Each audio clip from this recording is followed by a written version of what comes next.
She ready? Okay, thank you. You ready? We're good? Okay.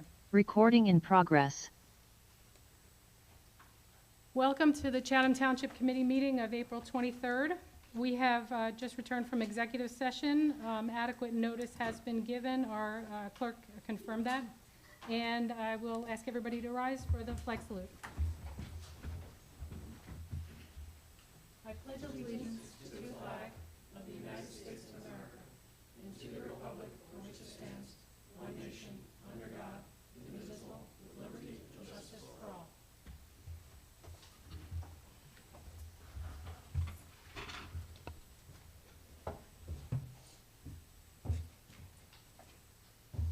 Okay, we are going to start with our presentation by the library, our director and our trustee chair.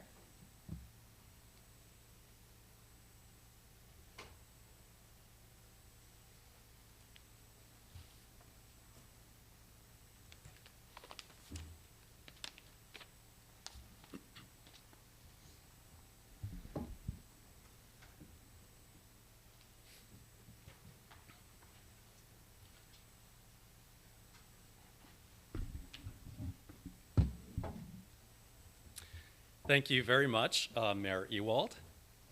Thank you, committee members. I offer special thanks to committee member McHugh, who serves on the library board. My name is Andy Hollander, and I am privileged to serve as president of the Board of Trustees of the Library of the Chathams. I'm joined by the director of the library, Karen Brodsky.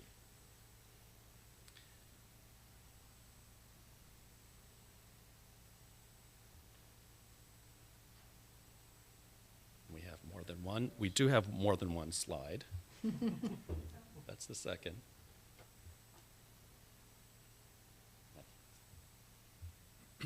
New beginnings. It was a year of change and preparing for the future. The Space for Everyone campaign is an initiative to reorganize and modernize the library spaces and to upgrade its infrastructure. We had a grand opening of the teen room last week after years of planning and fundraising. We thank the committee members who attended. Mayor Ewald, thank you for speaking. Mr. McHugh, Mr. Choi, hope I didn't miss anyone. We had about 200 folks join us and a whole bunch of teens who got down to business hanging out and being social with each other and not just on social media, which is a nice thing. Perhaps our teens said it best. M. Babiak said, "It's an example of community, where connections can be formed and where they can grow." To M and to Audrey Cicchino and the other members of the library's Teen Advisory Board, thank you for volunteering at the library and for your leadership. And if you want to read their remarks, you can check out the TAP article, which was wonderfully captured the sense and the spirit of that day. Of course, one can also check out the Courier as well. Thank you so much to our local journalists.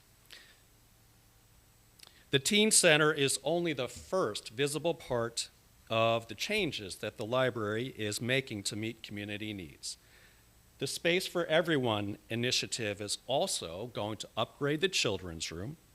We're going to build a business center, a combination STEAM meeting room, a local history room, and more.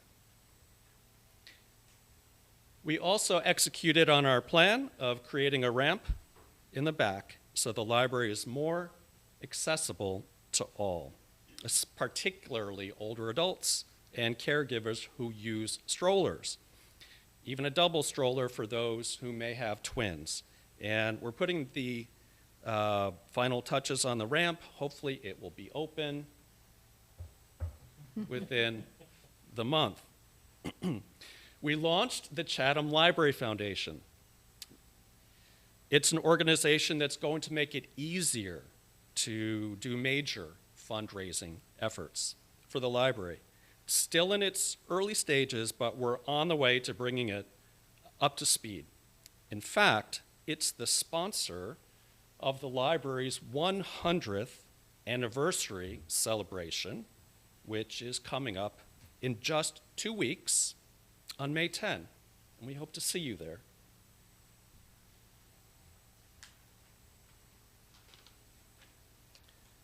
Library usage was strong.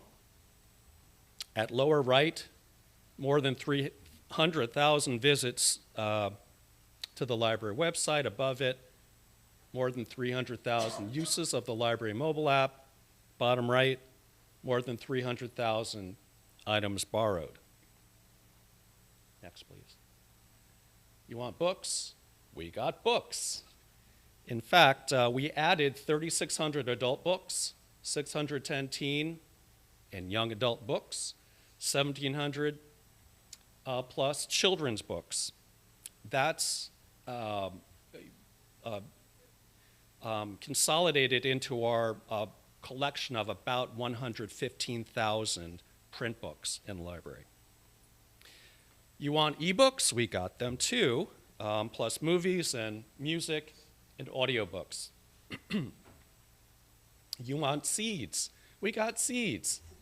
We have a seed library at the top right. You can go and you can pick up a seed if you want to plant in your garden. Next, please.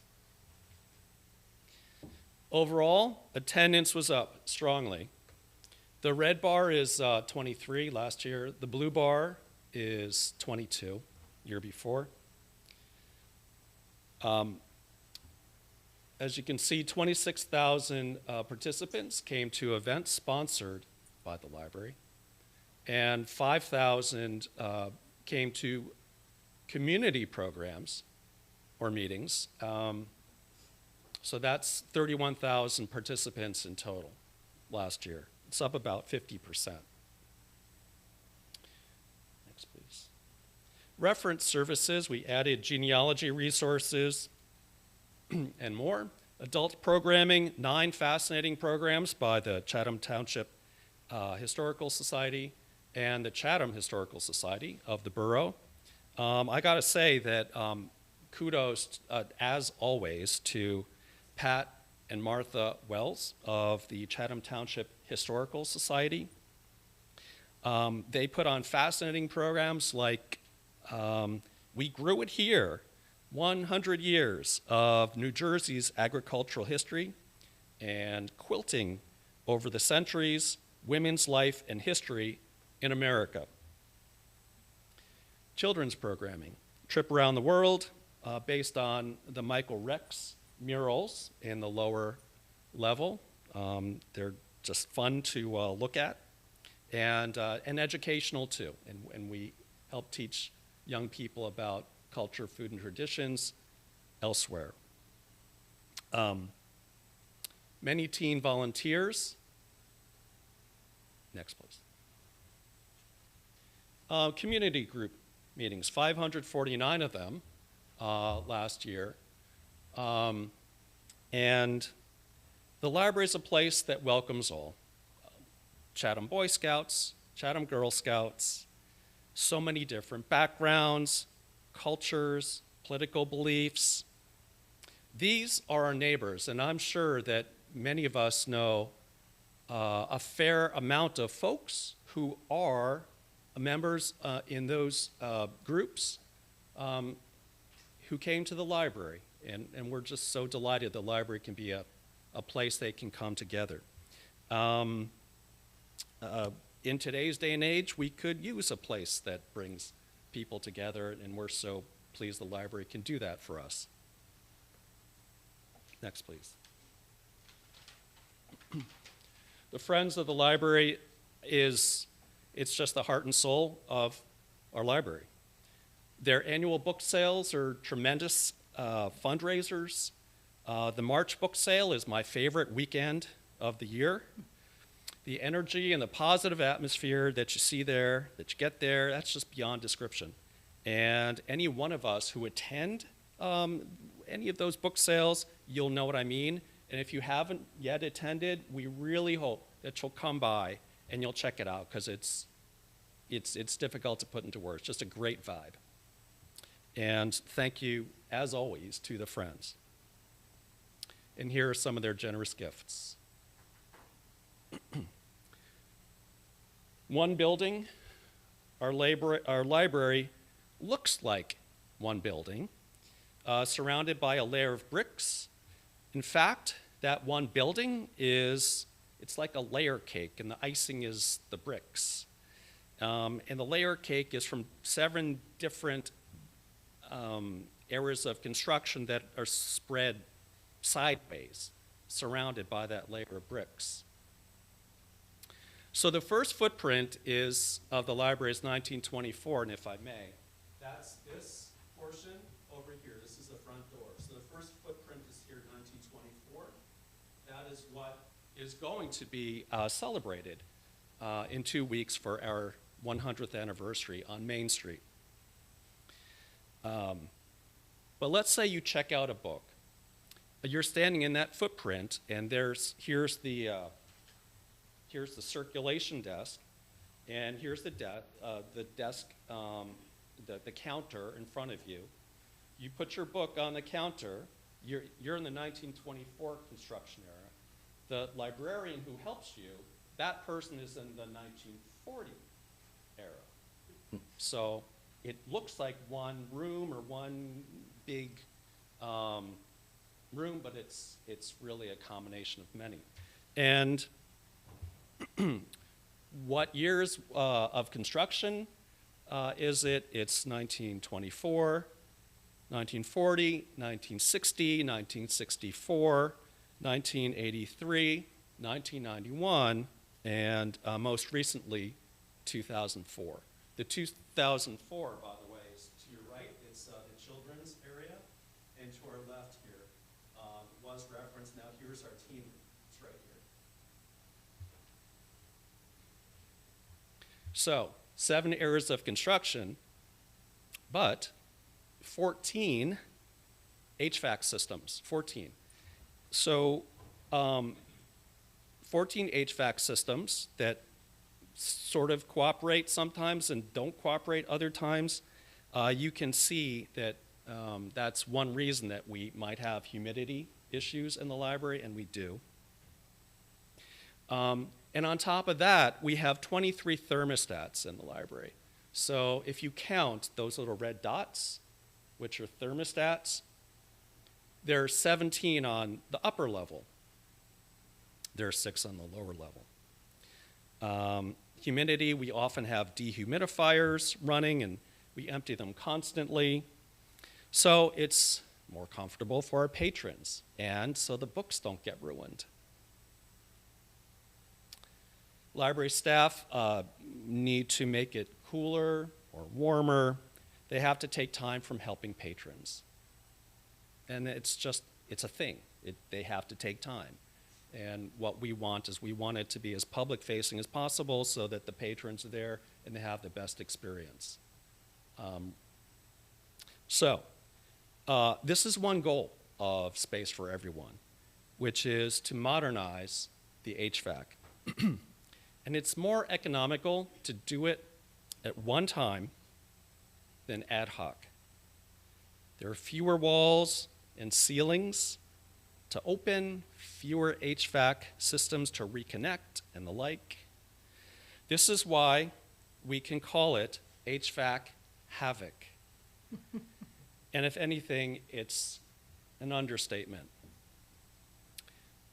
In closing, the library continues to be a community center that welcomes all and is heavily used. Thank you for your support of the library. Karen and I are here for any questions. Before I ask the committee members if they have any questions, I do want to thank both of you. A few of us did have an opportunity to go to the teen center opening, and I know that's been in the works for many years now, and it was so nice to finally see it happen. And I know it's been a tough haul between fundraising and all the other projects that need to get done. And you know, as I said at the time, when a group asks for you to send your teens, they are really committed to community. So, you know, we really appreciate everything you do, and the library is just, you know, from when they're little till much later in life, people are taking advantage of that facility, and we really appreciate all your efforts and the efforts of the volunteers in taking care of that amenity for the community. Does anybody have any questions or comments? No, I'd like to say, Mr. Holland and Ms. Brodsky, I think you've done an admirable job over at the library. Aside from the facility itself, and I think we're all abundantly aware of the current and forthcoming challenges there, but the programming is really notable and rich. I think the newsletter that's put out periodically is a testament to that. It is a very robust offering of program services for a variety of folks in whatever life cycle they're at, from juniors to seniors. I myself have personally enjoyed it. My children have. Some are reading to the speaker series. And in fact, if my memory serves me correctly, there is a scheduled speaker this evening, which I'm missing because duty calls. But yeah, I've enjoyed it and found it very fulfilling. It's informative. So hats off to both of you. The programming is excellent.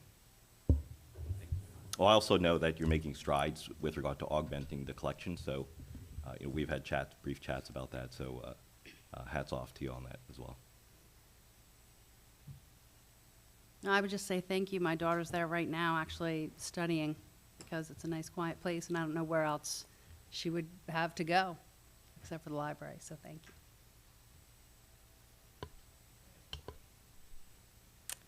Sure.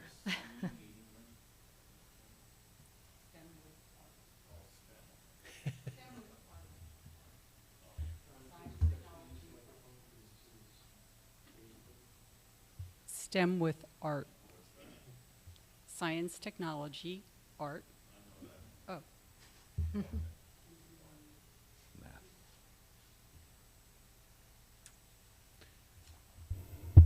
I'd like to make one or two quick comments, if I might. Number one, the numbers going back through the presentation are pretty astounding. When you look at you can do it annually, you can do it monthly, you can do it daily, but you think about 1,000 turns a day on a lot of things. The engagement of the community is enormous, for which you are to be rightfully proud. But then I go down the chart and I see what is to come, and that is something we really would like to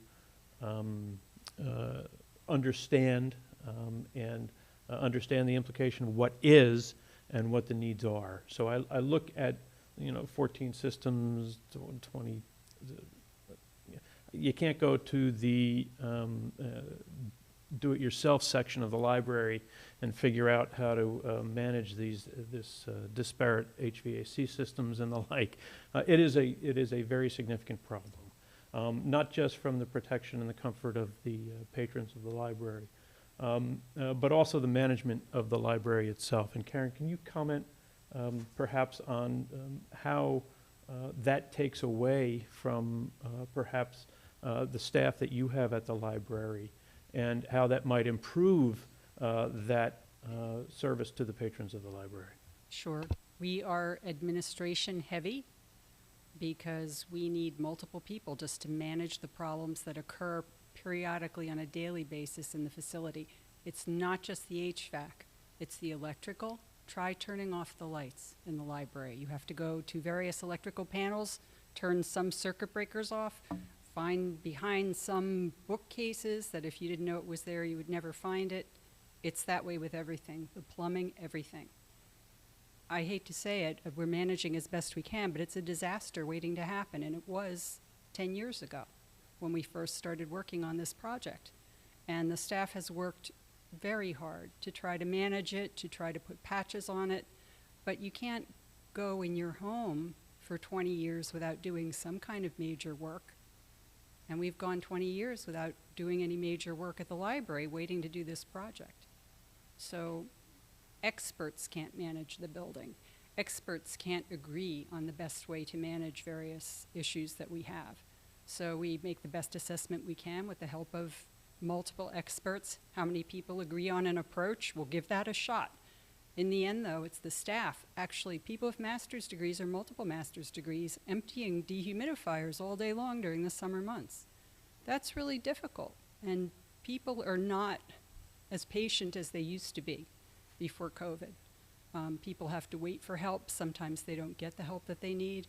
And although we do have a lot of programming, there's a lot of programming we're not able to do. We've had on the shelf for a decade book discussion groups for cognitively challenged people, clubs for people, things that bring people together and do things in the community. We don't partner well with our business community. We don't have time for all these things. And they're essential parts of what a library and a community center is to residents.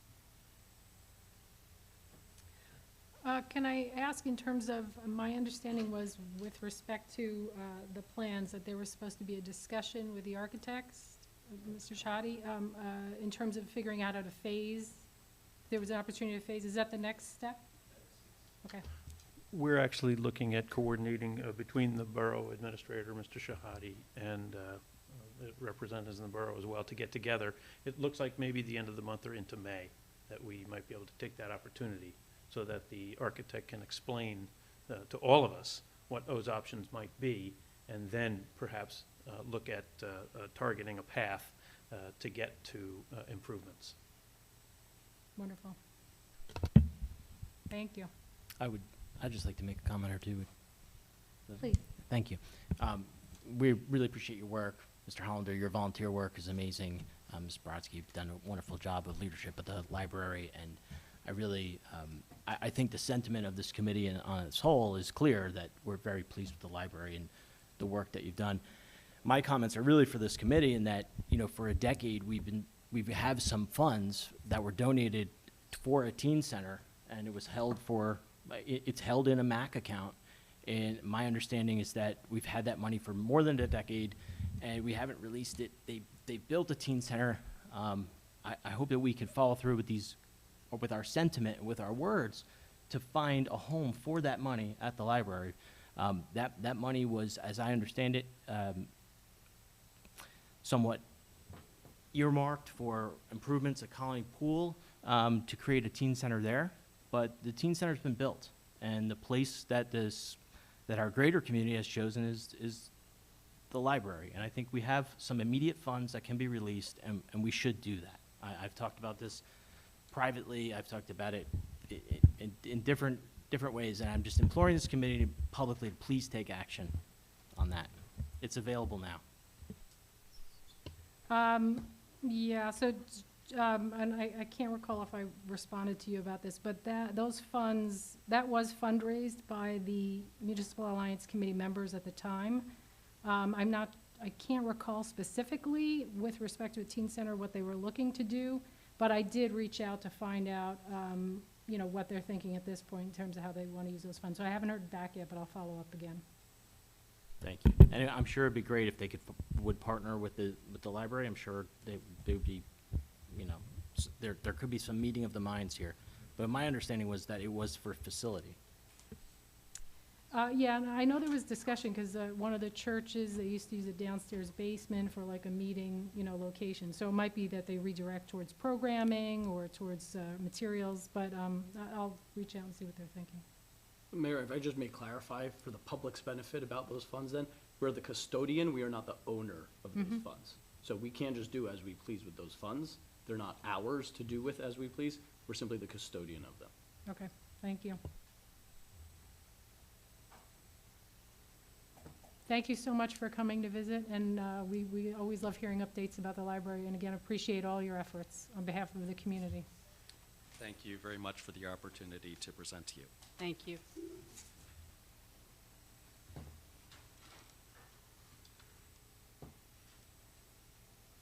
Okay, so we have a lot of members of the community here.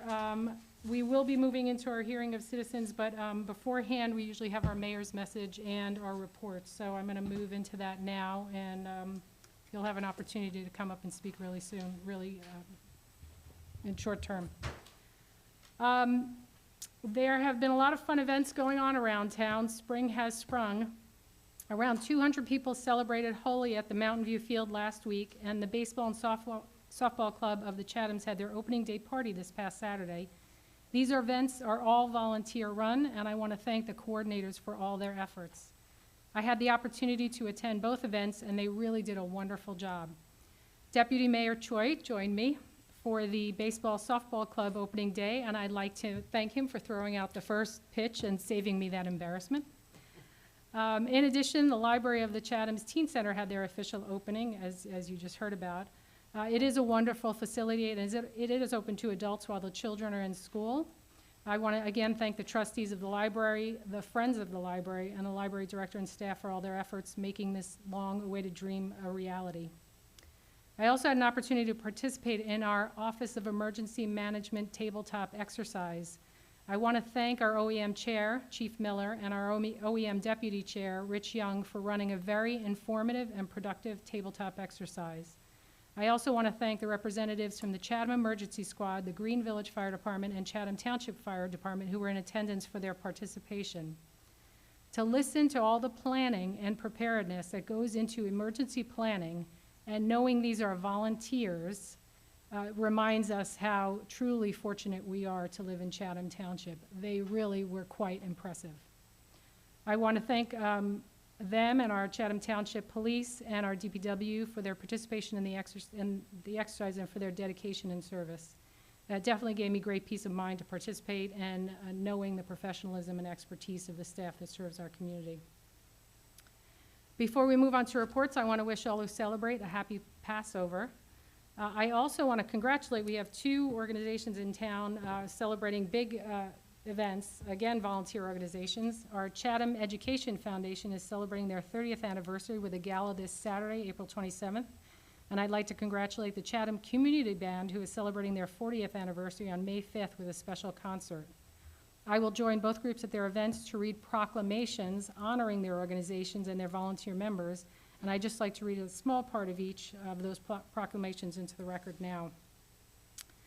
Whereas the Chatham Community Band was founded June 9th, 1984, and will celebrate its 40th anniversary on May 5th, 2024, with a special concert and a performance of a newly commissioned piece.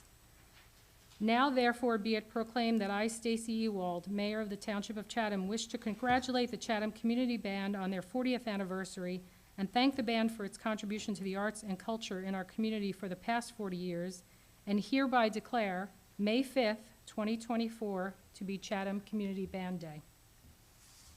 I hope members of the community will try and join us on May 5th. I believe it's at the high school. Does anybody, pretty sure it's at the high school. And then the Chatham Education Foundation. Whereas the Chatham Education Foundation was founded on March 11th, 1994, and is celebrating its 30th anniversary with a gala on April 27th. Now, therefore, be it proclaimed that I, Stacy Ewald, Mayor of the Township of Chatham, wish to congratulate the Chatham Education Foundation on their 30th anniversary and thank the trustees past and present for their contribution to the success of our Chatham public schools, and hereby declare April 27th, 2024, to be Chatham Education Foundation Day. Again, thank you to those organizations and all the volunteers. They are a cornerstone to our success and what we all enjoy about living in Chatham Township, and I want to thank them for their efforts. Okay, we will move on to reports. Mr. Lois, do you want to start with the reports, please? Sure. Just a point of information. I submitted questions about this, agenda. I received some answers back, but I received no other questions or answers. Was there no other questions or answers on this agenda of 17 items, 4 ordinances? That's my question.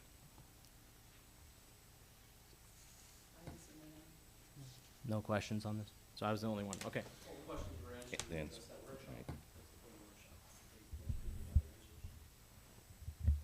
So there are no outstanding questions coming into this meeting this evening. Yeah, I know you've had concerns in the past that perhaps your questions are the only ones being shared. I could show you a list of my questions from last year that were shared. Because I have an agenda prep meeting, I get to ask a lot of my questions in advance. But they're really, I can show you a whole bunch of mine that were shared. No, And I don't think doubt it that you makes ask sense. questions. I'm wondering, because I don't receive them in writing. I don't receive any of anybody else's questions or answers. So there's a point of information. I appreciate the accommodation. Okay, so I'm going to keep it really quick. Colony Pool, we have swim team registration and swim lesson registration open. So I'm the liaison there. The utilities for JCP&L, still have an offer that they can come in and talk about their Energize NJ plan, the investments specifically in this township. I think we're going on 3 meetings now where that's open. They're going to go to the BPU and ask for higher rates. And I think it kind of behooves us to have them at least come and say what might be behind that for Chatham Township. Not that we have to endorse their plan or take it, but to me, that makes some sense. Thank you. Mr. McHugh? I think the library did a great job in their summary for today, so I'll move on to the Environmental Commission. The Environmental Commission partnered with the Borough Environmental Commission and the library and collected almost 500 pairs of eclipse glasses that can be, rather than thrown away, be shared with particularly Latin America, because they're going to be able to look at their eclipse come August 2024. So do and share and recycle and reuse. The Adopt a Drain program has launched. As previously indicated, please visit the site, newjerseyadoptadrain.org, and look in your front yard and keep drains clean, helping the DPW. The Environmental Commission has launched a monthly editorial platform in March. The first one was discussing leaf blowers, and this month the Idle Talk is about idling. And so please do check that out. And thank you to the Courier and the TAP for allowing that and posting those and publishing those. Today, we kicked off a month-long Chatham Challenge. What this is residents are being challenged to participate in planting around their landscapes, committing to eliminating, toxic sprays for mosquitoes. And you can use things called dunks. If you're not familiar with what a dunk is, mosquito dunk, what it is, it's kind of a little donut-shaped bacterium, actually. And standing water is where you can really address the mosquitoes. It's not the individual mosquitoes you shoot out of the sky. We'll rely on the bats for that. But standing water, these essentially get the nymphs before they become mosquitoes, and you get them at large numbers in the standing water. So it's a great idea, and you're not using toxics around the yard. And it's much more effective, and you're not spraying the whole neighborhood or allowing mosquitoes to get away. On Saturday, April 27th, from 10 a.m. to 2 p.m., the Chatham Township Police Department will be hosting a prescription drug take-back program. That's going to be at CVS at the 641 Shunpike Road facility. So, thank you. Thank you. Mrs. Rowland? Okay. No updates from the Board of Health, but there are a couple of updates from the Historical Society. On Sunday, May 5th, they're going to be having the regular open museum day at the Red Brick Schoolhouse. They're still continuing on the restoration of the exterior, and they built the new steps, so it's coming along. It looks great if anyone wants to stop by. But on May 5th, they're having not only the museum open hours, but they're also having, Saving the Great Swamp exhibit, and May is Historic Preservation Month, so they're going to have a lot of displays out there. So it'll be a little bit extra than the normal, typical museum. Additionally, they are going to what was the other one on April? No, on May 19th, there will be a speaker series talking about colonial taverns of New Jersey, presented by Michael Gabriel, based on his new book. So that's the next speaker series. Thank you. It's been really interesting watching the work that's being done on the red brick schoolhouse. It's amazing. It looks fantastic. And an additional item, the lanterns are, 60 years old, and we contacted a company that could provide new lanterns because they were really, in poor condition. And someone actually found a restoration person, and he came and he restored the lanterns. They're so beautiful. So they can use the original lanterns and reinstall them on the outside of the schoolhouse. So they've just been restored. We didn't have to buy new ones. And that would have taken months and months, but the originals have been restored and they look beautiful. So Thank you. that's cool. Yeah, and I'd like to thank the Board of Trustees of the Historical Society and especially the Wells sisters, because they did a lot of work to get the grant money to fund that restoration. It really looks amazing. Mr. Troy. Transformative. Thank you, Mary. Well, reports for the recreation programs. A special shout out to the basketball, 8th grade girls, Chatham 8th grade girls are champions in their league. So special congratulations to you girls. Well done. 5 other teams made it to the finals, 3 girls and 2 boys. So wonderful to see a number of our youth progressing and finding success in that program. As Mayor Ewald shared earlier, it was opening weekend for baseball, so play ball. It was a fantastic day, Bluebird Sky Day. Happy to report that the program is thriving, approaching about 1,000 players, children in Chatham playing baseball. 600 rec, over 300 travel, 25 participating in buddy ball. Softball, they've comprised of 5 teams, about 80 players, and their season starts this weekend, so please cheer for Chatham softball girls. Soccer is a behemoth, 1,000+ registrants, so good to see the program is continuing its growth and remarkable progress. Hats off to the new leadership, John Yee and Jen Dunn, having brought in exceptional trainers and seeing a number of the children thriving there. So about 600 players, 400 travel players, and a robust top soccer program as well. Lacrosse, 700 players. That's a growth of about 7% from the prior year. So yet another recreation program in our community that's thriving. March 4th was their season start, so we're well underway. We'd like to think of the programs there as a good feeder program for the junior varsity and varsity programs.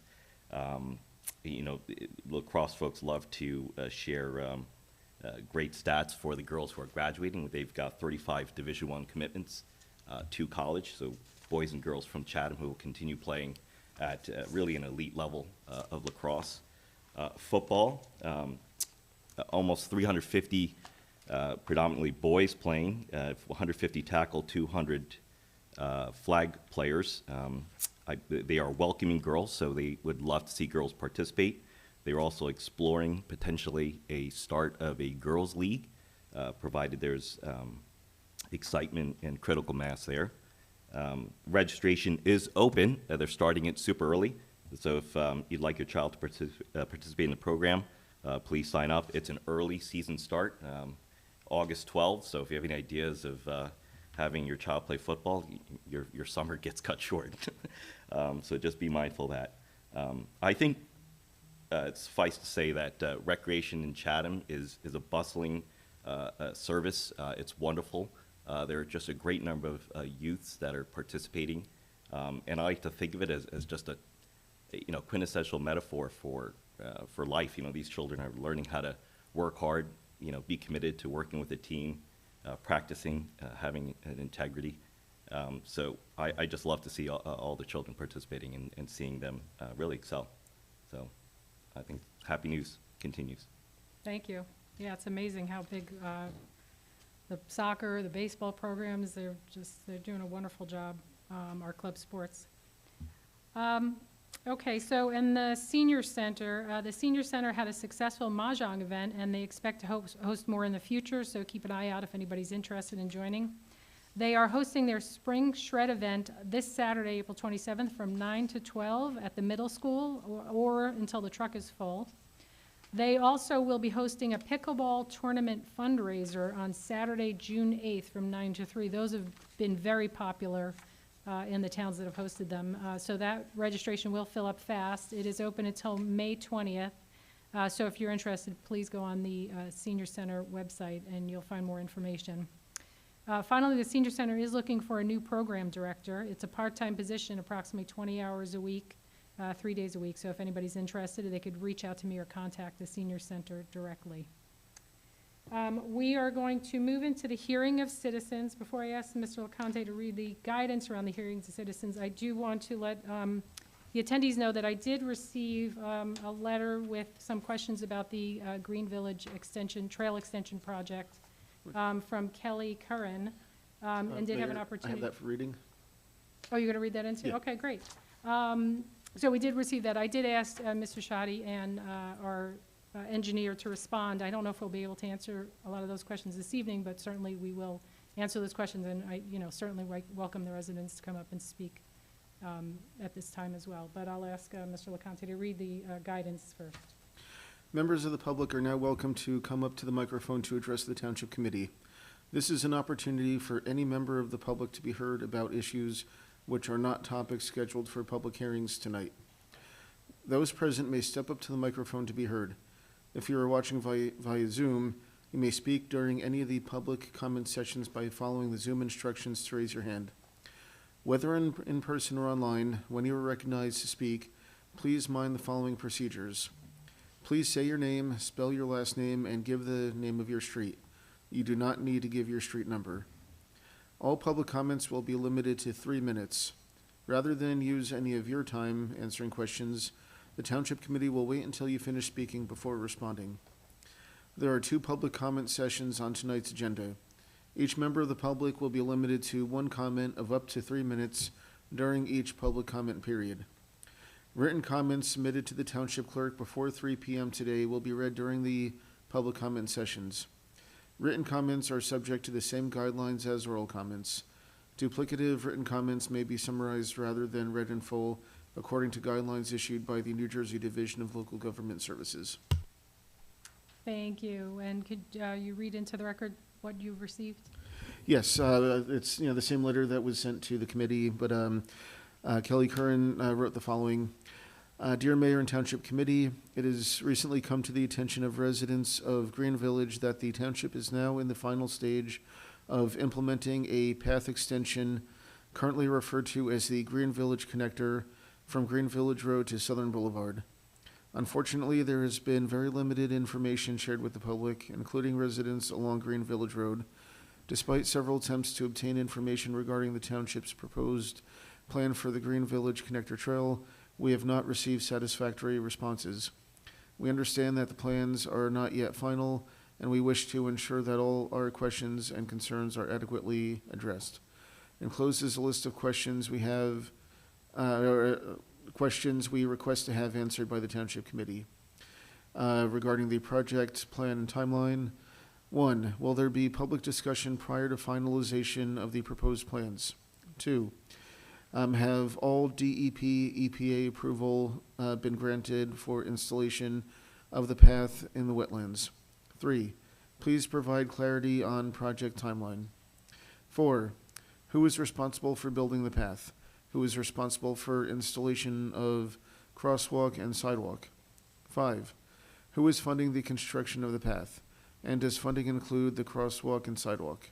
6, who will be responsible for maintenance and upkeep to ensure proper disposal of garbage and pet waste on a regular basis? This post office parking often has pet waste bags disposed on the ground due to lack of proper waste bins and maintenance. And regarding crosswalk safety, the safety of the crosswalk is a major concern to the residents due to the location and lack of being able to improve the condition without impacting the residents and neighborhood. 7, has an analysis by the Chatham Traffic Safety Officer been conducted for this mid-block crosswalk? 8, What safety considerations have been evaluated for the new mid-block crosswalk, including A, adequate stopping sight distance at marked crosswalk, B, sidewalk connections, C, pedestrian generators and attractors, and D, illumination at crosswalk? 9, what is being proposed for traffic and road condition on Green Village Road? Current condition of the crosswalk has poor sight lines due to the nature curve in the road. 10, what improvements are proposed as the road is narrow with no shoulder? How significant is the improvements and impact on the neighborhood? And going into the next page, number 11, who is responsible for the installation of the crosswalk sidewalk, as this is a country road? If the county is responsible, have they approved the design and plans? And then regarding path connector, excuse me, number 12, current plans do not show any fencing along the blacktop at the entrance along Green Village Road. Can fencing be installed given the proximity to adjacent residents? What plans are there for new plantings to restore privacy post-installation and after significant clearing of brush undergrowth? Additionally, we have heard about plans to install a parking lot and public bathroom facility on the 2 lots owned by Mars County adjacent to the post office. We would like to understand the township's involvement in these plans and express our lack of support for this proposal. The residents of Green Village respectfully request a meeting on site at the location for the currently proposed Green Village connector. We urge for this meeting to be convened in a timely manner prior to the finalizing the proposed plan to ensure residents' input regarding the safety concerns and privacy are adequately addressed to protect the pedestrians using the path crosswalk, as well as the residents along Green Village Road and those immediately adjacent to the path. Sincerely, resident of Green Village Road. Thank you. Were there any other letters sent in? That's the only written submission. Okay. And anybody raising their hand on Zoom? We do not have any hands raised on Zoom. Okay. I would invite any members of the public who are sitting in the audience to feel free to come up and also give your input or any questions that you have, and then we'll try and address what we can.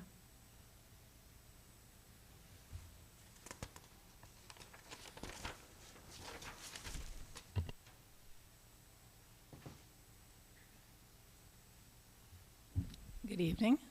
Nice to see everybody. Nicole Hagner, River Road. I don't have to give my address. You said Greg, right? Just River Road.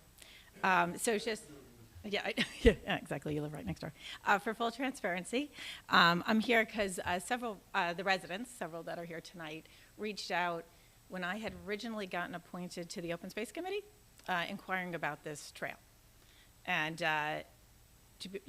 since I was just there, like, I think it was I had just gotten appointed that year, I was actually quite surprised to hear this trail coming back, because when I was on the Township Committee back in 2006, this trail was initially being proposed, but because of the myriad of challenges with installation of the path in the wetlands, the cost because it's only a quarter mile, and all the safety concerns, at that time it was deemed an unviable project. So I was quite surprised, and I sort of expressed to the residents, I think you must be confused. I can't imagine they're bringing this back because of the lengthy discussions we had many, many years ago. I mean, yeah, I feel like I was only there like yesterday, but many years ago. So then fast forward, I started asking some questions, asked the chair of the Open Space Committee, and started reaching out. And lo and behold, there was a grant, I guess, submitted to the county to look at a preliminary assessment and some engineering to see if this would now be viable. And at that time it was expressed it's really in preliminary planning. There's no funding for it. There's no way the trail's gonna go in without funding because of the cost again. I mean, back in the day, it was like $800,000 for a quarter-mile trail. So it wasn't good use of taxpayers' dollars at the time, given all the other projects we could spend that money on. And now it seems like there has been a grant which was submitted, and there is funding for it, But yet, I think I agree with the residents. There hasn't been a very transparent process. It was kind of told to me also that at the time where it became a viable project or that the funding was available, that there would be a lot of public input, that there would be public sessions, that people would be able to express their concerns and understand exactly what was going on with the trail. So just sort of on behalf of the residents, I encourage them to reach out, to write letters, they have done that, I think, until now, where they've actually written a letter. They're hoping that at least the Township Committee will hear their request to have meetings and get really all the answers and really understand what's going on. I think the lack of visibility in the plan and even the current drawings, for me, also raised quite a concern in mid-block sidewalks, which are not ideal. And clearly, if you guys go out to the site on where this is being proposed, it really is not safe, and it's really unclear as to how it's going to be installed in a safe manner to get people to cross the road, let alone all the other things. I think the residents can speak around the privacy and other things. I think it's great to have trails in town, but I think we do need to only install them when it makes sense and they're safe for the people crossing the road. Thank you. Thank you.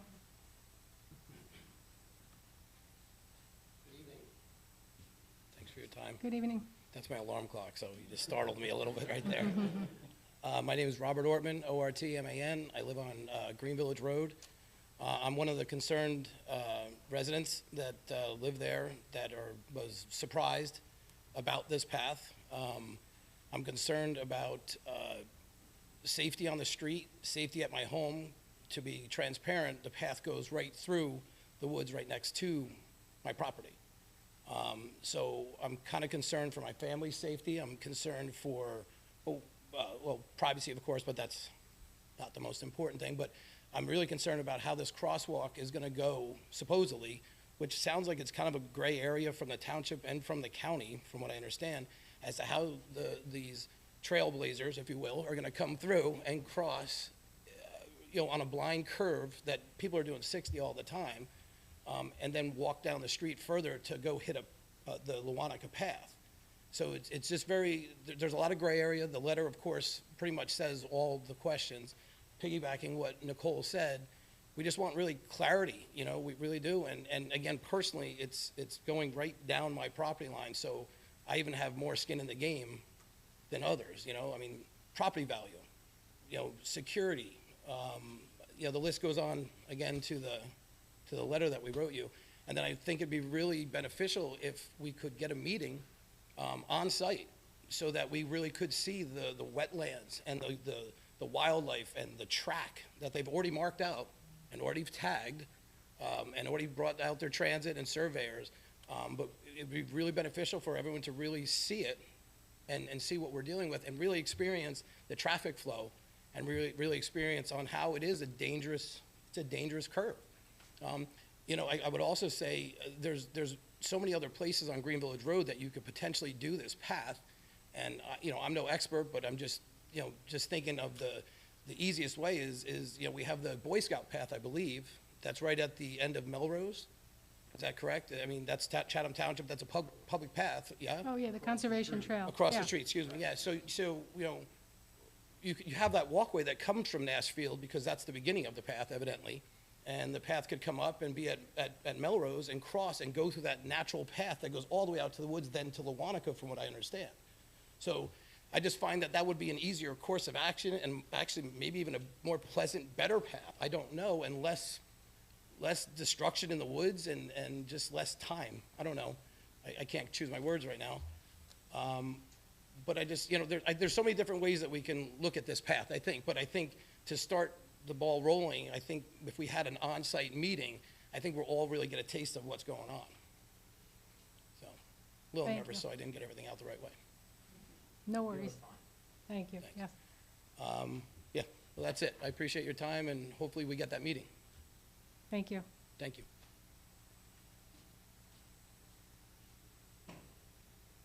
Did anybody else want to come up and speak?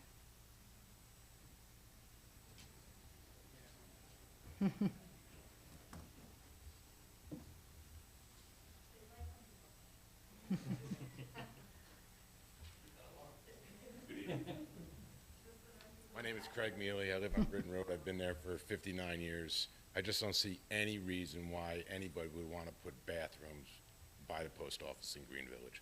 We have a nice little community there, and people that live there have lived there for a really long time. And I would prefer not to see it get ruined with more paths and bathrooms. It's just not necessary for our town. That's all I really have to say. Thank you. Thank you.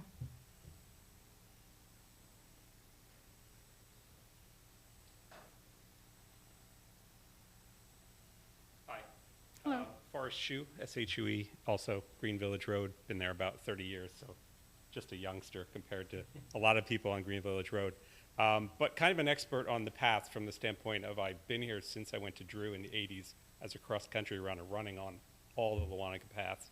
And what I remember from, if you know where on Lewanika, there's the blinking lights where you actually have the path that goes across by the farms there. The amount of and I walk my dog every morning from 3 houses down from the post office to the path where it ends. That part in the morning at 7 a.m., 8 a.m., it's really dangerous because there's only about this much room for me and my dog with all the cars coming. As the day goes by and on weekends, when you have people coming from like Hickory Road on bikes and walking and stuff, it's amazing that we haven't had an accident there already. And I've lived right there, like I said, for about 30 years, and it's a constant issue that is my biggest concern. So I just wanted to, kind of enter that in the record as sort of a really huge issue, other than, the privacy and some of the other things that we are concerned about, and the feeling like you don't want we don't want like the bathrooms and things there, and that's part of our feeling of living right around there. But the bigger issue, I think, is that that's just not a safe road. I know recently there has been a speed limit, a solar thing that shows the speed limit. When I walk the dog past there and people are buzzing by me, it's usually 45, 47. Wow. And so it's just a big concern from that perspective as well. Thanks. Thank you.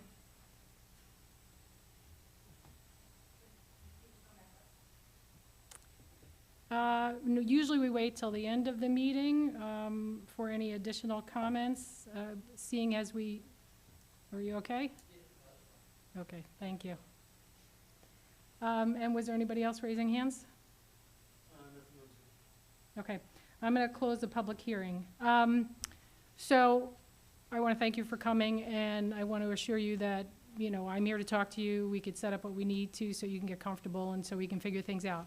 I want to get you the right answers, and I want to get you the most up-to-date answers. The conversations, as former Mayor Hagner had mentioned, have been going on for a long time. This has been in the works for a very long time, and there was a lot of interest in Morris County. It's part of their trail cut activity. So that's why there was a lot of support for funding and for trying to figure out how to get this done. The discussions, and as the mayor knows, the discussions have gone on for a few years now, and they all had to happen in public session because there's a lot of steps that have to take place, from just being allowed to, authorize submitting grants and accepting the grants, and there's many steps that take place. But it has been a while since I've certainly paid attention to the details. I didn't get to make it to that meeting. I was hoping I could. For example, I've heard nothing about bathrooms. What was it? Bathrooms and the other parking lot. I haven't heard that at all. So that is news to me. I would be surprised if that was in the plans. But so I want to make sure that we get you up-to-date information. As far as I know, the DEP has reviewed it, because that, of course, was the milestone. The hurdle that would have to be passed was the DEP would have to, especially going through those sensitive wetlands. And we're all, sensitive to wanting to protect that area. So, but I want to make sure you have the correct information. So I will ask for your patience as we ask our engineer and our administrator, unless there's anything you want to address at this time. Mayor, I'll just say that this is still in the design process. So, if you've seen things going out there, it's, again, serving to complete the design plans, the construction documents. We have not yet, as you said, Mayor, everything will come back to you. So we're not authorizing yet bidding on this project even yet. It's still in the design phase to put together the plans for construction, but the engineer is still soliciting feedback. We're soliciting feedback, that's fine. Our plans do not include restrooms or parking lot. That is not our plan for this trail. We're only working on the trail because that's the municipal portion. Anything else, that would be county or some other entity. So, just to clarify, our responsibility, what we're working with is just the trail connector from Start Nash to Green Village Road. And that, again, if there's feedback on it, we're still more than happy to do it. The engineer is gonna review all the comments. We'll say that the bulk of the funding, if not all of the funding, is coming from a state grant. And that is, state grant that trickles down through the federal government. But all approvals, DOT, DEP, EPA, every agency that has any sort of jurisdiction or interest in this is required to approve it, and most of them have already been approved. That's why we've got the green light. The engineer will respond to all those questions, he'll get them, and we will address them as best as we can. Wonderful, thank you.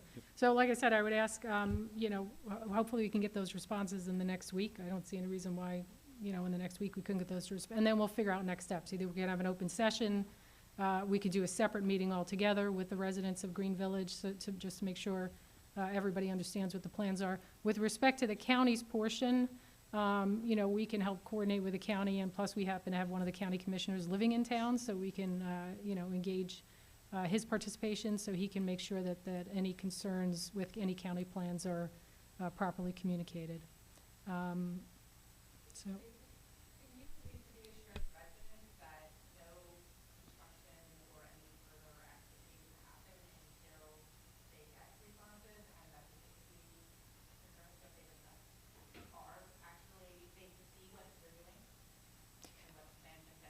I mean, I can assure the residents there will be continued communication. With respect to the safety, of course, we're going to try and address the safety concerns. So the crossing has definitely been on our radar. Yeah, that's not, we want to make sure anybody who's taking advantage of that crossing is that we're thinking about how best to protect folks that are taking advantage of that crossing. There's no implementation of construction of the trail happening, as I said. The current process is the engineering firm is doing construction design. That's the construction design. I should say not construction, construction design. And, before anything happens, it comes here for approval, and we are still a good ways away from that. Yeah. I mean, this is the time to have those conversations. We're in the design phase. Great. Thank you. That means there'll be no activity at all until everything's approved. You guys are gonna speak at the museum room? Yeah, there's no construction planned right now. Yeah. There's no construction planned right now. There's no clearing planned, right? No, because we're in design phase. Yeah. The What only kind of clearing? clearing that has been is to do testing and, examine the soil underneath. It's not been clearing for construction. They Okay. had to go out and do some preliminary testing for the permits and for the construction to see exactly what can and can't be done. But that's the extent of the clearing that has happened, that's it. Okay. Thank you. Mayor, just as far as this project also impacts recreation, the design plan as it is now, I mean, the actual map shows the Nash portion of the trail going straight through the ice, the ice rinks that we have. So there is like a massive lacking of detail of actual published documents that I've seen anyway. And so I believe this is my own assessment of what I've seen is just that there's been a lot of time and energy put on the DEP portion, the sort of center of the trail where there's wetlands, and the ends needs considerable refinement and review because both the Nash portion, which is basically clear cutting through Nash, and the other end, which we've heard extensively about tonight, have some real problems and I don't think have been touched in any nuanced way. So I would like to see what that plan is because I'm sure that there would be one, and that would be the next step that I would like to see. What do those ends look like? Great. Yeah, and we haven't had the benefit, the presentation was done to the public, but I know I wasn't able to attend. I don't know about anybody else. So maybe we'll ask for the next meeting to have, I assume John did the presentation, have John come in and present to the committee, and then we can answer any questions. Certainly send them out as soon as possible, then we could follow up with any other open questions. Okay, thank you. Okay, we are going to move on to ordinance 2024-02 floodplain management. Did we do the public hearing? I thought we did the public. Yes, we did the public hearing at the last meeting, but we still need to do the vote on adoption. Since this was last dealt with at a township committee meeting when we had the public hearing, since that time, the planning board has discussed this ordinance and has voted to determine that the ordinance is not inconsistent with the master plan. Great, thank you. Okay, can I get a motion to adopt the ordinance 2024-02 floodplain management? So moved. Can I get a second? I'll second. Discussion? I just want to say that this is a great example of just where workshop fails us. You know, this thing was first talked about in November, and here we are. It's almost May, and it's just a result of the tick tock of you know, taking little action, but then somehow in the last. You can speak, Mr. Shadi, but just not while I'm speaking. You know, we took action in the last meeting, but usually we don't, and it's kind of, it's a little bit messy in my experience, and also it's causing delay, and it's causing delay of, you know, this ordinance, it caused delay of a public safety ordinance. In my view, the workshop is really a delay tactic, and at this point, all we're doing during workshop is sitting 3 feet lower. Okay, thank you. Was there any other discussion? Didn't we have to wait for the planning board to clear Yes. this? This was workshopped in February. February was the first that the committee saw this, and then it was introduced in February. At the time it was introduced, the planning board had 2 meetings scheduled, which they subsequently canceled. But we still had to wait for that 35-day window to elapse before it could be adopted. You know, like I say, at the time that it was introduced, I was hopeful that the planning board would hold one of those 2 meetings to deal with it in March, and it could have been adopted then, but due to the cancellation, we're here now dealing with it. So it was more of a planning board delay than anything to do with workshop. Thank you. Can we go to a vote, please? Mr. Lois? Yes. Mr. McHugh? Yes. Mrs. Rowland? Yes. Deputy Mayor Choi? Yes. Mayor Ewald? Yes. Motion passes. The cap bank ordinance. Did we have the public hearing on that? No, all the rest of these need public hearing. Okay, so I will open the public hearing for 2024-04 cap bank ordinance. And any public comments will need to be focused on this particular ordinance. Do we have anybody on Zoom raising their hand? No hands raised. And we lost our audience. Okay. I will close the hearing on 2024-04, and I will take a motion to adopt this ordinance. I'll make a motion. I'll second. Okay, discussion. Okay, I've opposed this every time we've talked about it. I still oppose it. You know, we have the highest real estate taxes in the nation in New Jersey. The caps were put in place on you know, to help abate that. The caps, this increases the cap and creates a bank for any difference of savings below the cap so that we can be used in the future. We have a recent history of increasing taxes 20% in 2 years in this township. I don't think that this is necessary. There has been statements made that, well, we don't use it, but it's just allowing us the flexibility. It only allows us the flexibility to increase taxes. If you vote for this, you vote yes on this, you're giving future committees the flexibility to increase taxes. And that takes away any sort of creative thinking. It takes away problem solving. It's reductive to our community, and I don't think that that's something that we should do. The cap laws already are basically Swiss cheese. There's a ton of carve-outs in them. If it doesn't put a cap on anything, on many, many things, including capital spending, that would be roads, any capital spending is not restricted under the cap. You can have an emergency spending. You can have emergency authorization. You can have, there are higher caps on healthcare and for various categories. It's so weak as it is, the cap law is so weak as it is, to further weaken it by passing this cap bank ordinance, which is both raising the cap and creating a bank, is just enabling future spending. It doesn't give us the flexibility to do anything except for raise taxes. And so I'm against this because I oppose larger government and higher taxes and higher spending. Thank you. Does anybody else have any comments?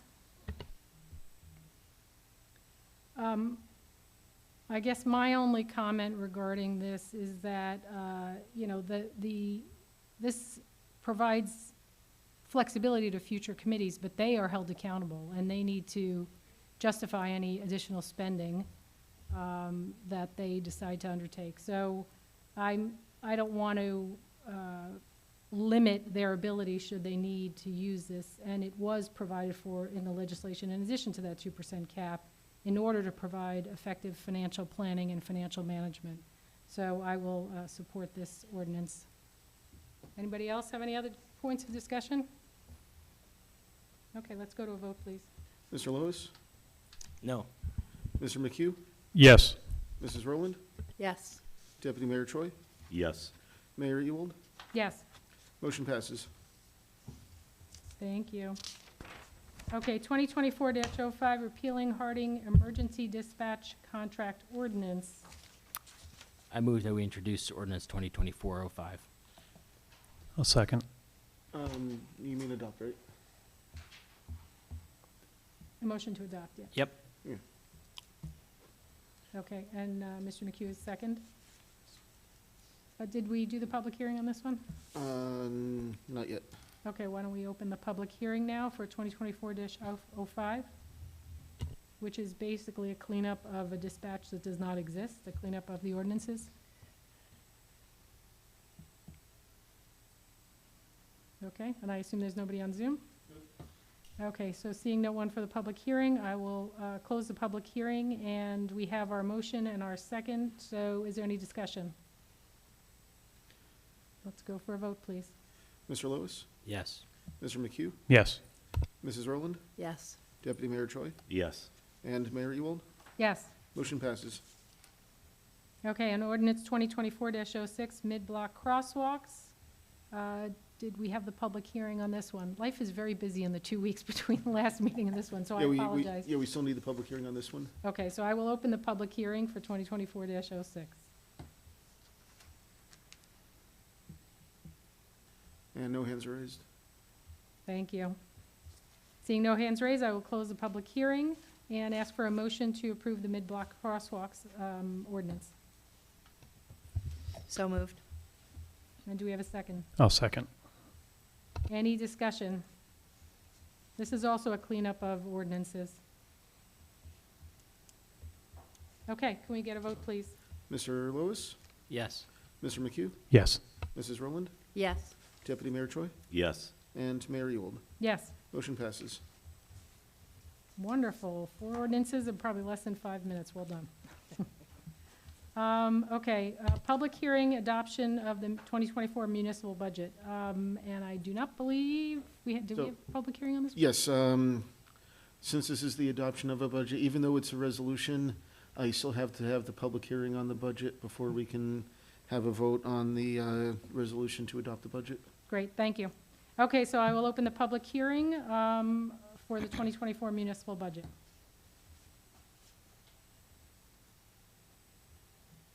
We'll give this one a minute. Is there anybody on Zoom? I see 5 people on Zoom, but none of them have hands raised. Thank you. Okay, in that case, we will close the public hearing for the adoption of the 2024 municipal budget, and I will look for a motion to approve Resolution 2024-106, adopting the 2024 municipal budget. Is there discussion? There will be after I have a motion in a second. Okay. So moved. And Second. thank you. And now I will open for discussion. Okay.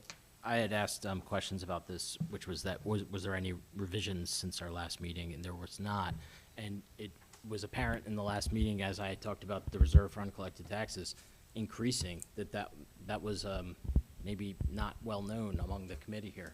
And so I had sought and suggested three changes, I won't call them essential, but I would call them three changes that would approach $323,000, or nearly 3% of the municipal portion of tax revenue. To make these three budget changes would allow us to apply that same money to capital. In workshop, it was said that that's simply moving money around, which is my understanding of what a budget is. It's moving funds to different priorities. So let me just take you back to tell you that I really think this is a great budget because there's no tax increase. And the problem with it, of course, is on the capital side, which is how are we going to fund it? And I haven't seen a plan yet with debt in it or not, or no debt in it. I haven't seen that plan, and so that concerns me. And what I want to see is as much capital, as much money put towards capital as possible. I had said that, taking up my suggestion of May 9th, 2023, March 7th, 2023, and multiple times about the RUT last year, the Finance Committee was able to adjust appropriations for utilities by $117,000, adjust appropriations by putting to work, I'm sorry, not adjust appropriations, but put to work unexpected capital ordinances for $303,000, and also adjust the RUT for an additional $127,000. That's $500,000 of improvements, in my view, to this budget that were all things that I suggested last year, and I gave the dates in the last meeting, and that's wonderful. And I'm just saying we should just double down into that. Just push a little harder. And what I suggested was that last year, and this one I can't believe that there's any controversy about. Last year, we had $453,000 of interest income. That was in a rising interest rate environment. Interest income meaning money sitting in accounts, okay? We get interest off of those accounts. We know we needed to adopt a better cash flow management plan, but despite that, we had $453,000 last year. This year, the picture could only be better for interest to our accounts, right? That would be investment income. Instead of going with $453,000 that we actually had last year, we're going with $350,000 in this budget. To me, that doesn't make sense, and there's $103,000 there that we could put to work in capital. $103,000 if we just simply make the budget what we actually received in investment income last year. And this year, we know we need to have a better cash management plan, and there was some discussion about how there is already a better interest even than last year. So that doesn't make a lot of sense to me. I don't know why we wouldn't put that $103,000 from interest back to work towards the capital budget. Now, legal fees. Last year in 2023, we had $152,000 in legal fees. This year, we have $245,000 budgeted towards legal fees. I don't see why our new municipal attorney would do any less of a job than was done last year managing the legal budget, and that's $93,000. And then the final part of it is, if we went from 97.5% to 98% for the RUT, meaning the reserve for uncollected taxes, we have a 99.5% collection rate within 12 months. We have a 100% collection rate effectively in Chatham Township, but within 12 months, we have 99.5%. By law, we can raise it the average of 3 years. So we could certainly go higher than 98%. So we went from 97.5% to 98%.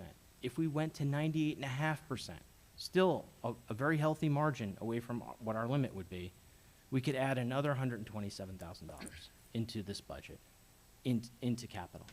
And if you culminate those three things, interest, the legal fees, and the reserve, 127, 103, and 93, you get to 323. That's almost 3% of the municipal tax revenue that we could put to work for residents. So I make a motion that we modify the budget in those three areas, the reserve, the interest, and the legal fees, so that we can put another 3% to work for residents in the capital budget, lay off debt, and, you know, create some quality of life improvements. Thank you. Do I have any other comments on the budget?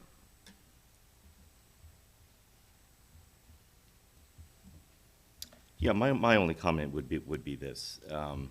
You know, the interest numbers, I don't recall them off the top of my head, but, you know, when it comes to cash management, you know, I'm an advocate of prudent cash management. So if there are further considerations there, I certainly welcome it and explore those further. When it comes to the rut, it is something that should be very judiciously looked upon. As we all know, we are looking down at significant capital expenditures, large asset buys within the not too distant future. We know that we will be accessing capital markets, municipal capital markets, and we also know that those financiers recognize there are only so many levers and knobs we as committee members or council members, whatever the case may be, can pull to operate this town. So the first things they look at is your reserves. If you're playing around with the reserves, if you're slimming down the reserves, if you're playing around with the rut, because again, there are only so many areas where you can shave off money. And if that is happening, that is a first red flag for bankers. As again, when we know we're hitting capital markets to fund the fire trucks, to fund other big capital projects. So I would advise against looking to squeeze blood out of stone in areas like the rut and other reserves. I think we have to be very judicious and employ good, sound municipal governance and municipal finance practices to make sure that when we approach sources of funding and look to bond and whatnot, that the township and its financial affairs are healthy, consistent, stable, and within well-regarded practices for municipal finance. And that would be my only comment. My comments, just from an interest perspective, is, you know, I'd rather be conservative than rely on money that may or may not be there. Everybody expected the Fed to make a move. The Fed didn't make a move. You know, it's an election year. There's so many things that could happen. So we could say, oh, we earned this interest last year. We don't have the money in hand. We have to see what happens. We're doing our best to shop around. I know that we've talked to multiple banks, renegotiated with our current bank to get the best rate, but I don't know if I would, you know, rely on that money that may or may not be there. And I would be hesitant to also cut legal expenses, you know, in an affordable housing year. Yeah, and I guess I would add to that the legal fees are a reflection of the fact that we're entering our fourth round of affordable housing, and we anticipate that we're going to spend some money to be able to best prepare for that round. So, you know, and the reality is if you don't budget for it, you don't have it. There's no going back to the well. So, and everything impacts your following year. The rut, all of these decisions, as the committeeman noted, this is a great budget. There's no tax increase. We're improving surplus, and we have about $800,000, if I recall correctly, to invest in the community without incurring debt. So you make decisions, you know, and the decision on the rut was based on being in a strong position. But if you increase, you know, the rut, then you wind up dipping into the funds that you have available for next year, and that is funds that you have available based on the information you have. So if interest rates don't come in where we hope they come in, that hits your surplus, and that it then affects, because we use about $3.5 million from surplus every year to fund the budget. So if you're missing that, you've got some problems in terms of how you're going to fund the budget. So I agree that I'd rather be conservative. We've done a lot of great things that we've been able to keep the tax flat and improve surplus. Things are going to tighten up for next year, and I'd rather be in a better position for next year than start gambling now and taking risky positions. Mayor, I just want to add also, I mean, some of the expenses still continue from the previous year. For example, we just got $18,000 in bills from last year's township attorney. So again, just relying on these numbers and trying to get as close as you can is not the smartest thing to do financially. Thank you. Okay. Is there a reason why we need to pass this tonight? I mean, we haven't seen the capital budget, so we don't know what we're funding that with. At least I'm not sure. I've asked about the debt structure on that. I haven't seen it. I mean, I would feel a lot better if I knew, hey, you know, we're not issuing debt. We're not issuing bans on this. Then say, I don't think there's an impetus to pass this tonight. I mean, Yes, the state deadline is that it has to be passed. okay, so where's the capital budget, or where's a rough draft of it? I The rough draft mean, was in ask- this, the rough draft was in this, and I've But the explained draft- multiple times that we're meeting with the finance committee to refine this. We have another meeting this week on that, and that doesn't need to happen before this, because the reality is that we are going to have to borrow, given the large ticket expenses, that even with, in the best case scenario, you find $300,000, $500,000, you're still going to need to borrow. But you were the same person that wanted to borrow $700,000 for land when we had that in cash. So which is it? Do you want to borrow or you don't want to borrow? I would love to answer your question. It's not a question directed to you. I didn't invoke your That name. question was So I'm- directly No, I for didn't me. invoke your name. When you I said- didn't invoke your name. You I'm said direct, you clarifying. said you, and you were talking to me, Mr. Shahadi. If Excuse me. First of all, Mr. Shahadi is bound by the rules of this committee just as I am, and he invoked me directly. He asked me a direct question. You can, Mr. Lois, if you can respond in 30 seconds or less, I will give you the opportunity to respond to whatever your priority is out of the information you just received. funds are segregated in municipal accounting for whatever measly audience we have. If you're going to do an open space land acquisition, that money is going to come from open space. If you can issue the debt and pay for it inside of open space, then the money is entirely inside of open space. So if we're going to issue debt for land, which lasts for 40 years, which doesn't depreciate, which is investing in, dozen or so acres in Chatham Township, that's a sound investment I would take with my family's money. I have taken with my money. I'm sure people who are watching and residents have taken with their money.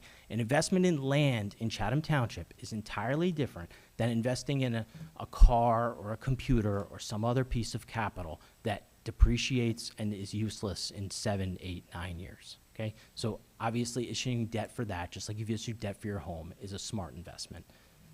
Okay, thank you. We're going to go to a vote. Mr. Lois? Yes. Mr. McHugh? Yes. Mrs. Rowland? Yes. Deputy Mayor Choi? Yes. Mayor Ewald? Yes, Motion passes. thank you. Okay, we're moving on to the consent agenda. Did anybody need to pull anything out of the consent agenda? Mayor, if I can just note for you, 118, that needs to be a friendly amendment as $6,700 in the figure instead of 6,000. That was based on an old proposal, the 6,000 figure, and the updated figure is 6,700. Okay, so that's just an amendment to that. Yeah, it can be a friendly amendment since you haven't introduced it yet, as long as everybody's on the same page with that. Okay, I've never heard the term a friendly amendment. So we're just all in agreement We're all that If we're you're, gonna- friends. if you're introducing it as Okay. that 6,700, then that's fine. If you introduced it as 6,000, then it would need a motion to amend. But since I caught you before the introduction, Got it. if you're introducing it with the knowledge that it's 6,700, then that's the introduced resolution. Okay, thank you. So, I will, if we're not removing anything from this, I will ask for a motion to approve the consent agenda with the amendment to 118 from 6,000 to 6,700. Do I have a motion to approve? Well, I just need to pull 110. Oh, Please. sorry. Okay, and with with pulling out 110, 2024-110. Do I have a motion to approve? So moved. Do I have a second? I'll second. Thank you. Can we get a roll call vote? I mean, a vote? Oh, just one point of information, Mr. LaConte, was the adjustment made to the meeting minutes that I have? Yes, yes. Thank you. Sorry about that, Mayor. Okay. Mr. Lois? Yes. Mr. McHugh? Yes. Mrs. Rowland? Yes. Deputy Mayor Choi? Yes. And Mayor Ewald? Yes, Motion passes. thank you. Okay, so now we have Resolution 2024-110, awarding engineering contract for pool improvements. Yeah, I had just sent in a question about this, asking if the amount of this engineering contract for pool improvements, which is basically reconstruction or plans to reconstruct the sidewalls of the pool, which are in need of repair and replacement, if that the engineering award was sufficient to accommodate, input on what maybe should be done there or future planning. And the answer that I got was that it would accommodate the input from the workshop meeting, which to my understanding was that we were going to solicit input from Recreation and from the Colony Pool Advisory Committee. Is that accurate? I mean, that's my question about this. That's the answer that I received from my question, which was that it would include the input from the workshop. And at workshop, that's what I recall was the resolution. Did you wind up getting input from the Colony Pool Committee? We haven't met yet, but we'd like to meet. And, I mean, we wouldn't need to meet before making this award. I'm not asking for an adjustment of the award. What I'm just asking is that we would have a chance to meet and that Recreation might discuss it in terms of planning for the pool. Okay, so, because where I thought we left off was that because of the tight timelines, that we were going to move forward with the pool walls, with the modified wall that would allow us, if we wanted to build out, to be able to do that. So I think that's where we left off. I think that's what this resolution says, and it sounds like you're asking to still have discussion after, but not related to this particular resolution, if I've got that correct, which I think that's where we were going anyway. Yeah, I don't think passing, can I speak? No. Yeah, I don't think passing the resolution precludes further contemplation by any other constituents, whether it's the Colony Pool Advisory Committee and/or REC, to provide input. Okay. Right. So in other words, this can happen and still, particularly since there's a temporal element here, further dialogue can happen and further considerations can be made. Okay, that's all I wanted. Because Colony Pool will probably be meeting sometime in May here, early May, and it's going to be in short order, maybe before next workshop. I just want to make sure that we had a little time to kick it over there and see what they thought. Okay, thank you. All right. Okay, so can I get did I do the motion? We still need a motion. Can I get a motion to approve 2024-110? So moved. Can I get a second? I'll second. Thank you. I assume there's no further discussion. Can we get a vote then? Mr. Lois? Yes. Mr. McHugh? Yes. Mrs. Rowland? Yes. Deputy Mayor Troy? Yes. And Mayor Ewald? Yes. Motion passes. Okay, we'll open our second hearing of citizens. And the same rules apply as the first round.